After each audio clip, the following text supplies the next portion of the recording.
अपने कमरे से कभी निकलते देखा गया और ये सूचित किया गया कि कोई व्यक्ति वहां पे आया है। तो पूर्व में भी पीड़िता के द्वारा काफी कुछ 24/12 को मोबाइल में सर्च किया गया। डायरी में जो उन्होंने जो बातें लिखी है। आज प्रेस कॉन्फ्रेंस के माध्यम से ये महत्वपूर्ण जानकारी साझा की गई है कि जहानाबाद की बेटी संवेदना के साथ पटना के शंभू गर्ल्स हॉस्टल में क्या क्या हुआ, आखिर 5 तरीके के कपड़े किसने दिए और उसके बाद आगे की चीजें क्या हुई। कैमरे में जो शख्स दिखाई दे रहा है जो कि संवेदना को गोद में उठाकर अस्पताल लेकर गया, वो आदमी कौन है, वो औरत कौन है जो कि गेट को खटखटाती हुई नजर आ रही है। नमस्कार, आप देख रहे हैं देशवा न्यूज और मैं हूं आपके साथ अंजलि। संवेदना के मामले में लगातार चीजें जो है वो उलझती चली जा रही है। मामला जो है जितना सीधा दिख रहा था उतना बिल्कुल भी नहीं है। 25 लोगों की डीएनए टेस्ट करने के बाद रिपोर्ट जो है वो संवेदना के साथ नहीं मिलती है, एक भी आदमी की नहीं। जिसके बाद से पुलिस प्रशासन की टीम, एसआईटी की टीम जांच पड़ताल करने के बाद इस रिपोर्ट को आज सौंपती है और उन्होंने आज रिपोर्ट को सौंपने के दौरान, इस प्रेस कॉन्फ्रेंस के दौरान कुछ चौंका देने वाले खुलासे किए हैं। मैं चाहूंगी कि आप इस कॉन्फ्रेंस को ध्यान से। एसआईटी के द्वारा अनुसंधान के क्रम में यह बात निकल कर आई कि 27/12/25 को विक्टिम अपने फैमिली, जिसमें उसके माता पिता और भाई है, उसके साथ पटना स्थित हॉस्टल से जहानाबाद एक गाड़ी से जाती है, स्कॉर्पियो गाड़ी से। इस बात के सत्यापन फैमिली मेंबर्स के बयान से भी होती है। जहानाबाद जाने के क्रम में जहानाबाद में ही अरवल मोड़ पे उनके द्वारा गाड़ी रोककर एक मेडिकल स्टोर से कुछ मेडिसिन खरीदे जाते हैं पीड़िता और उनके फैमिली के द्वारा। उन मेडिसिन में अमिटोन प्लस भी था, उसके साथ कुछ अन्य भी मेडिसिन थी। इसका सत्यापन जो हमें स्ट्रिप मिले थे उनके परिवार के द्वारा जो स्पुट किया गया था, उसके बैच नंबर से उसका मिलान किया गया। बैच नंबर के मिलान करने से यह पाया गया कि यह उसी बैच नंबर की दवाएं, साथ ही साथ पीड़िता के यूपीआई बैंक अकाउंट से भी इसे वेरीफाई किया गया।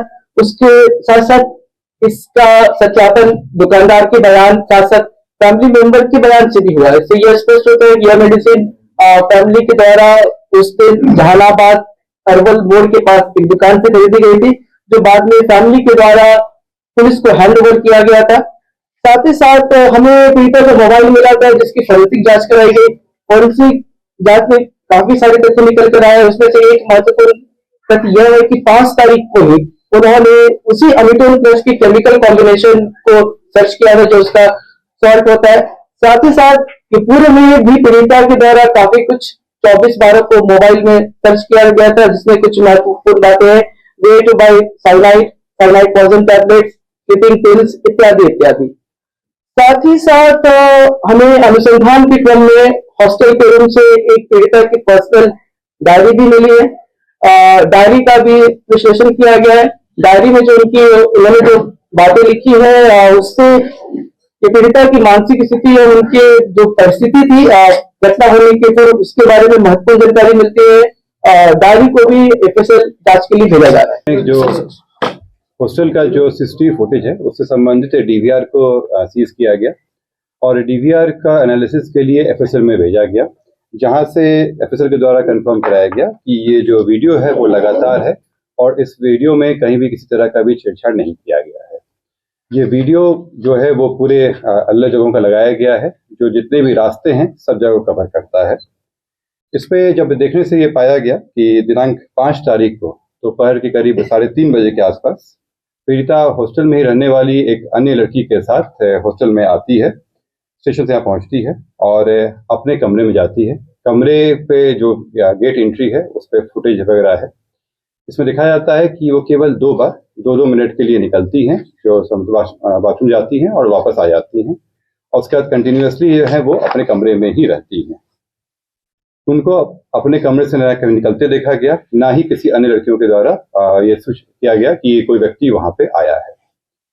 घटनास्थल का वहां का जब भौतिक निरीक्षण भी किया गया है तो पाया गया कि ये जो कमरा है वो 3रे फ्लोर पर स्थित है और अंदर में एक छोटी सी खिड़की है जिसपे जाली लगी हुई है और कमरे में आने के लिए केवल एक दरवाजा है जो सामने कॉरिडोर से आता है, जिसपे सीसीटीवी आच्छादित है।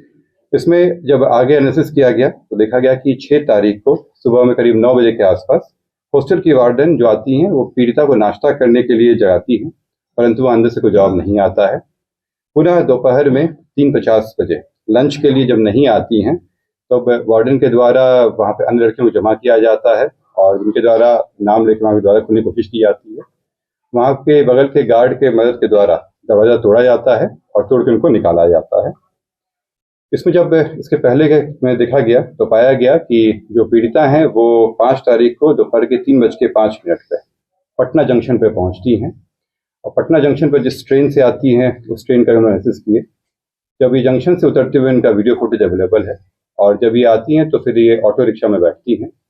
उसमें इसी हॉस्टल में रहने वाली एक अन्य लड़की भी इसमें रहती है और उनका भी बयान लिया गया है और जो टेम्पो चालक है उनका भी बयान लिया गया है और इन लोगों को साथ में आते हुए देखा गया है। जो जिस ट्रेन से वो यहाँ आई थी उस ट्रेन का भी जांच किया गया और पीड़िता के जो परिवारजनों के बयान और वैज्ञानिक अनुसंधान से ये पाया गया कि 5 तारीख को दोपहर 12:38 पे पीड़िता जहानाबाद में थी और इसके पूर्व 27 से लेकर 5 तारीख तक पीड़िता जहानाबाद में ही रह रही थी। सबसे पहले तो 9 जनवरी को विक्टिम के परिवार के द्वारा कदमपुरा थाना के पुलिस पदाधिकारी को फर्द बयान दिया गया। उस फर्द बयान को चित्रगुप्त नगर थाने को अग्रसारित किया गया। फर्द बयान प्राप्त होने के साथ ही वहां पे उस फर्द बयान के आधार पर एक प्राथमिकी दर्ज की गई सुसंगत धाराओं में। सूचना प्राप्त होने के साथ ही चित्रगुप्त नगर थाने की पुलिस पदाधिकारी एवं एफएसएल की टीम के द्वारा घटनास्थल जो बताया गया था फर्द बयान में उसका वृहद रूप से निरीक्षण किया गया। निरीक्षण के क्रम में सबसे पहले तो ये पाया गया कि पूरे घटनास्थल पे सीसीटीवी का व्यापक कवरेज मौजूद है। सीसीटीवी के डीवीआर का अवलोकन किया गया। अवलोकन करने के उपरांत उसे विधिवत जब्त करके एफएसएल जांच हेतु अग्रसारित कर दिया गया। साथ ही साथ एफएसएल के द्वारा घटनास्थल पे जो भी महत्वपूर्ण साक्ष्य मौजूद हुए थे उन्हें विधिवत सीज करके फोरेंसिक जांच के लिए भेज दिया गया। साथ ही साथ जो भी संबंधित वहां पे लोग थे इस घटना से, जैसे उस हॉस्टल के वार्डन हो गए, वहां रहने वाली अन्य लड़कियां हो गई, गार्ड्स हो गए, साथ ही साथ जो हॉस्पिटल में पीड़िता के परिवारजन थे और डॉक्टर जिन्होंने उनका इलाज कर रहे थे उन सभी का बयान लिया गया। उन सभी के बयान का वीडियो भी बनाया गया। साथ ही साथ ये उसके बाद परिवार के द्वारा अनुसंधानकर्ता को पीड़िता के कमरे से मिले एक दवा के खाली स्ट्रिप प्रदान किए गए।